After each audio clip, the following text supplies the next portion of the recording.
Hello, everyone. Thank you so much for joining me for WLBT Plus. My name is Cara Shirley. I'm your digital news desk host, and it is Wednesday, the 20th. Yeah, Wednesday, the 20th of November. Thanksgiving is just a little over a week away, and the temperatures that feel like Thanksgiving time are here finally. We have a lot to get into today. Thank you again for joining us. If you're watching on our app or on our website, WLBT.com, or if you are tuning in on any of our social streams, we stream on Facebook, YouTube, Twitch, and every once in a while we stream on our TikTok page as well. So if you are watching there, let me know where you're watching from. You can join in the conversation in the comment section. Let me know if you're here in the Jackson area or some of our surrounding communities or even farther away. I enjoy getting to talk with you all during this interactive newscast that we have here on WLBT Plus. We're going to go ahead and jump into the news because we do have some stories, some murders that have happened, homicides, and a death investigation that's happening here in Jackson that came out this morning. First one, it comes out of South Jxn, and it happened on Maridale Drive around 2 o'clock this morning. JPD is investigating now what they're calling the city's latest homicide. 47-year-old Sabrina McCloney was found shot and killed inside of her home, or inside of a home, rather. JPD Chief Joseph Wade says that it happened in an altercation involving her daughter and an unknown man over a stolen bicycle.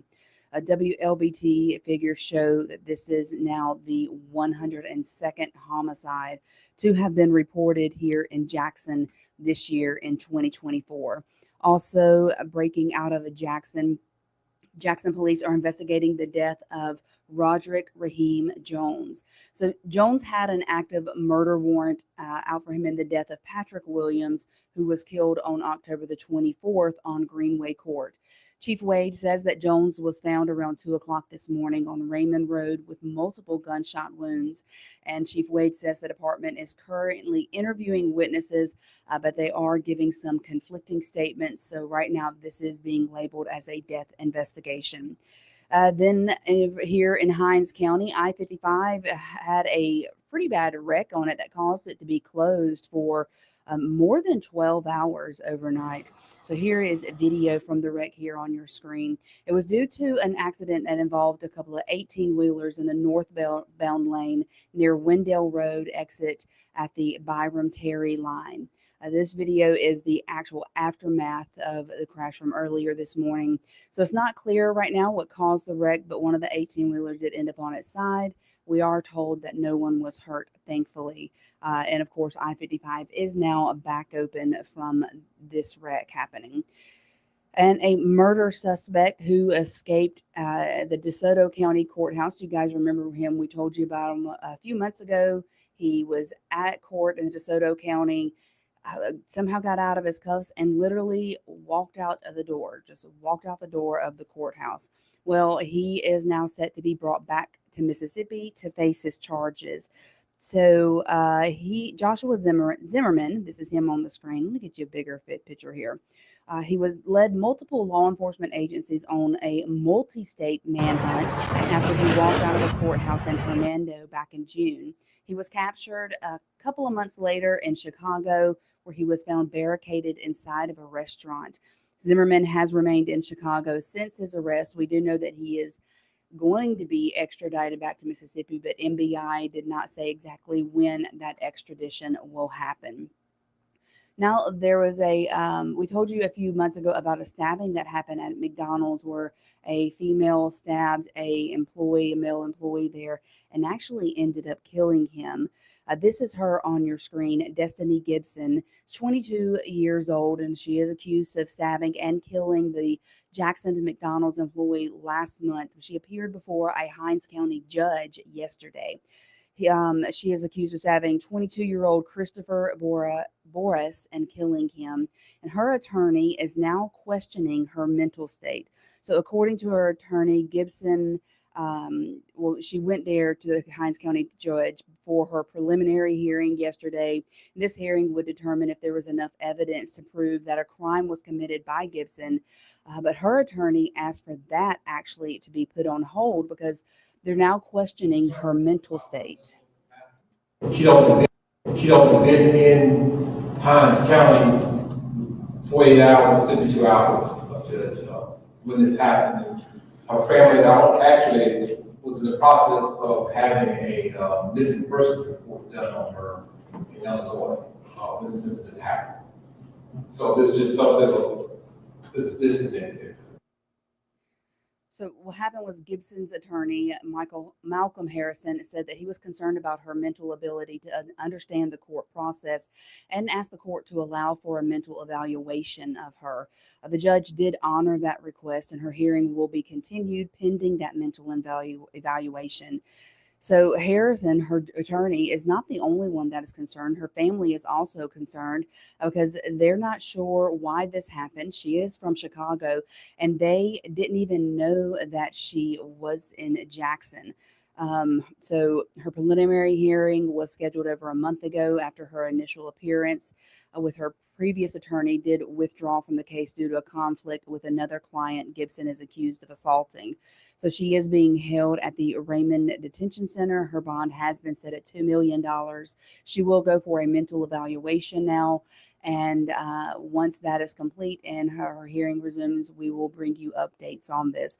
But again, her family from Chicago, they were there in the courtroom.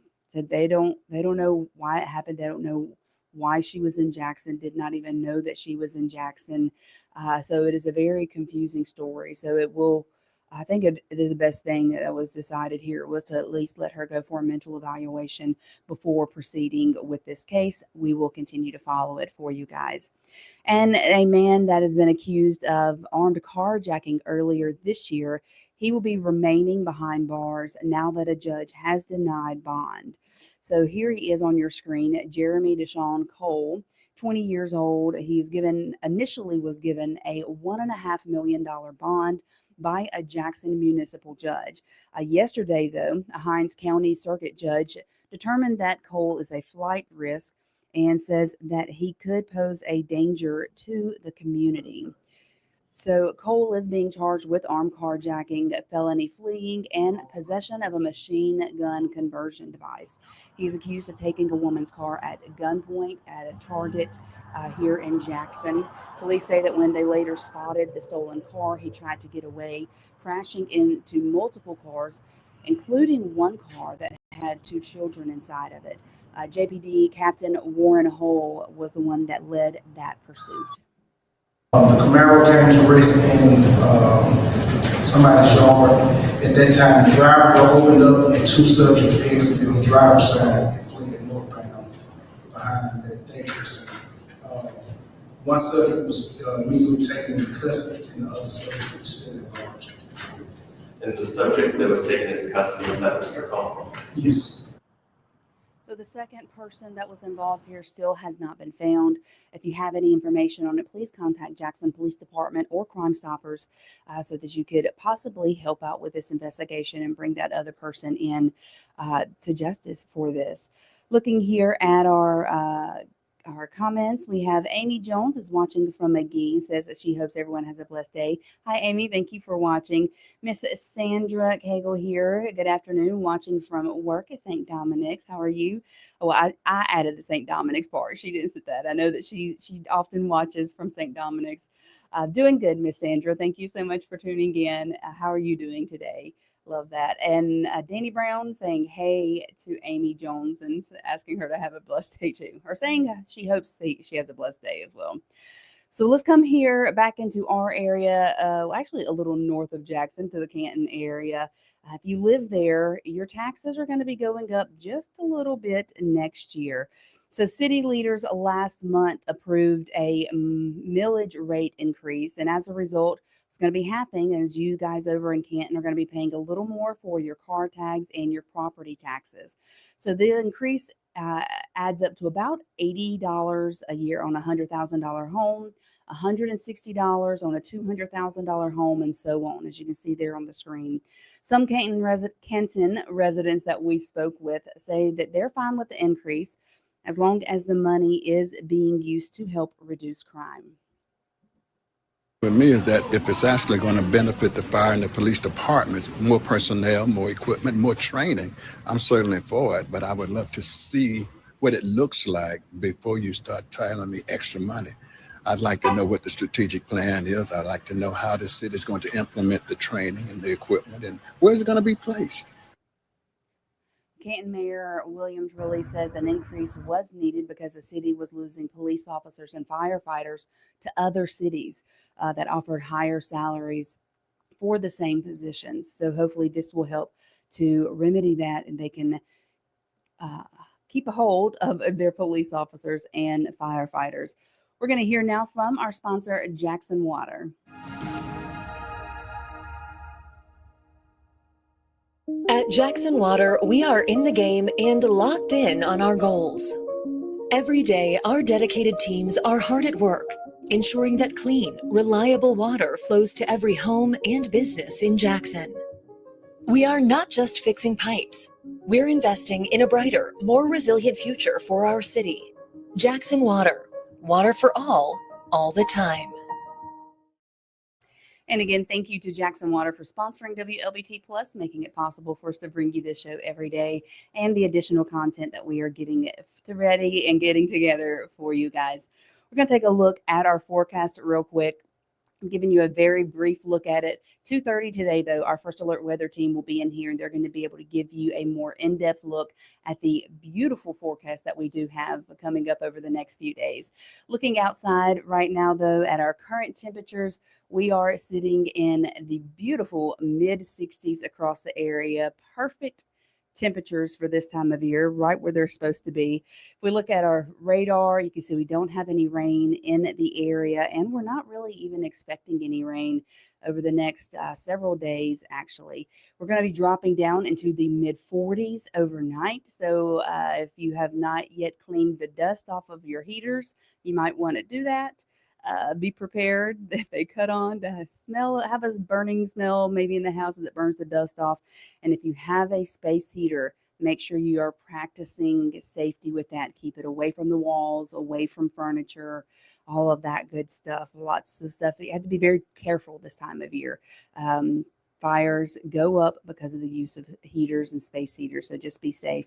Looking at our 7 days, many more chances to use the heaters as we go through the overnight hours over the next few days. Our next chance of rain is next Tuesday, but we're looking at some beautiful, beautiful temperatures out there. Hope that you do get the chance to get outside and enjoy those temperatures. Well, we have reported and told you all about Mississippi College changing its name to Mississippi Christian University. Not only did they change their name, but they also dropped their football program. We got a lot of reactions from the coaches, from players, and from students in that area. And a lot of the coaches and players are saying that they were actually blindsided by the decision to cut the football program. There's been a mix of emotions over the last couple of days. We have shock, sadness, anger, and that's all facing the end of Choctaw football. So MC head coach Mike Kershaw says that he found out Monday afternoon shortly before the news went public, which is a very sad thing there. Coach says that he was hurt by the decision, likely months in the making, was reached with no warning of even possibly cutting the program. So according to him, this came out of nowhere, had no idea that this was even something that could be on the radar. So now Kershaw, who just finished his first year at MC, along with more than 100 coaches and players, are looking for a new home. These are real people. We brought coaches here and moved them all over the country to bring them here to coach his football program, and now they're sent home. We got players here from all over the country to come play football here, and now they're sent home. Our number one job now is to find these guys new places to go play football. And that's the number one thing our coaches are looking for. I was really worried about my coaches. I want to know, how they're going to find new jobs. I want to know about my players that were hurt. How are they going to get recruited? How are they going to get, to another college? So MC's final football game in their program history was this past Saturday, and that was at home against rival Delta State. I imagine that being very sad for the players, not knowing that this was going to happen, not knowing that that game was the last game that would have been played there. I'm sure there would have been, there probably would have been some things that they would have wanted to do to experience or to mark the moment, if you know what I mean. But it does remain unclear for now if there are going to be any plans for the current football facilities. However, the MAIS 6A state championship game will still be played there this Saturday. Then we also talked to some of the students there about cutting the program, changing the name. Now, of course, that's not going to happen officially until 2026, but it too is generating a lot of conversations with students. I mean, if it ensures the survival of MC, it's a great college. I'm a senior. I've had such a great time here. So I'd love to see the college last. So if this is the steps that need to be taken, that's okay. But it's certainly a little disheartening and surprising. We were literally sitting in class when it happened. We were reacting together as a class. We were just like, we knew that it was not like, financially the best times for MC right now, but it was just a pretty big shock. So MC says the changes were based on recommendations from a task force of university trustees. And we want to know what you think about it. There's a QR code on your screen that you can scan regarding the football program. You can scan this QR code and give us your opinion. What do you think? And just let us know. So at the moment, most respondents say they do not support ending the MC football program. We definitely want to hear from you and we want to know what your thoughts are on it. So you go scan that code and go to our website and fill out the information. So there have been a lot of people upset, not happy, and wanting to do away with the parking meters that are in downtown Jackson. City leaders say they are looking into ways to make downtown parking meters more user-friendly after hearing from residents who are saying that they are just too complicated. I personally have never tried to use one, haven't had to, but it kind of makes me want to go try to use one and see just how difficult it is. So the new meters are centrally located rather than placed at each space. They take multiple forms of payments. Some residents say that they're difficult to use, especially for people who are elderly or disabled. That led to a very lengthy debate at yesterday's city council meeting, covering everything from how to use the meters to how much it costs when you get a parking ticket. And the residents say they're just trying to park. We don't need parking meters in downtown Jackson. We have disabled people, we have elderly people, and we have poor people that are being charged an excessive amount for parking tickets, starting out at $24. And if you don't pay in a certain amount of days, it, of course, go up to $44. It's imperative on us in order to make sure that people have a positive experience when they come to downtown, that we have a parking system that's working right and not abusing the citizens in the quest for generating revenue. We don't need the revenue that much that we have to take advantage of citizens just because they hadn't figured out the parking meter system. So the city's planning committee is now set to take a closer look at the residents' concern. The city's hired an outside company, they hired an outside company to install the meters back in May. Since then, they've generated more than $79,000 in revenue. I saw a question here on our Facebook stream, and Kim Watson is asking, is WLBT streaming William Edwards' trial next month? We have not yet set our plans for next month, but I do not see why we couldn't or wouldn't. I will look into that. And if we are going to be doing that, I will definitely let you know. We'll post it here on our Facebook page and on our website, keep you guys updated about that. Well, let's talk about some good news, something good that is happening here in Jackson. The city of Jackson is dedicating its annual Christmas parade this year to a beloved former Jim Hall faculty member. And here he is on your screen. So this year's parade will be in honor of Jim Hill High School's former band director, Christopher Little, who passed away last December. Parade organizers also announced to the band that they will be the featured band for this year's parade, a spot that is traditionally given to JSU's Sonic Boom of the South. The school's new band director was a former student of Little's, and he is proud to see his legacy carry on.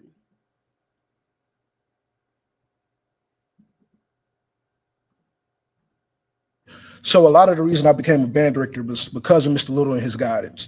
Now, fast forward, as an adult, our relationship grew much closer because, you know, we're adults. He taught me a lot more than about band. He taught me about life and how to be a better man. So a lot of what I do is to honor Mr. Little. So the city's Christmas parade is going to be December 7th at 6 p.m. And this year's theme is Holidays Through the Ages. Andrea, I see your comment here, and I apologize if I said that incorrectly. If I said Jim Hall instead of Jim Hill. Thank you for calling me on that. I don't ever, if I ever say anything wrong or mispronounce something, I call something the wrong name, you guys are more than welcome to let me know in the comments so that I can make sure I correct myself and do better going forward. I appreciate you letting me know that, Andrea. Well, guys, that is going to be the end of WLBT Plus today. Tomorrow at 1 o'clock, I will be back, and I will have Justice Jim Kitchens with me and talking to us about the Supreme Court runoff. The election day is next Tuesday. Of course, you can absentee vote now, and you can absentee vote if you're going to be out of town for the holidays, for Thanksgiving. And then on Friday at 1 o'clock, we're going to be talking with Senator Jennifer Branning, who is running against Jim Kitchens in that runoff election. I will be back. Well, I'll be back tomorrow at 1 with Justice Kitchens. I'm getting the names mixed up in my head. But I hope you guys have a wonderful day. Get outside and enjoy some of this beautiful fall temperatures, fall weather that we have finally here in Mississippi. And I will see y'all tomorrow. Have a great day. Bye.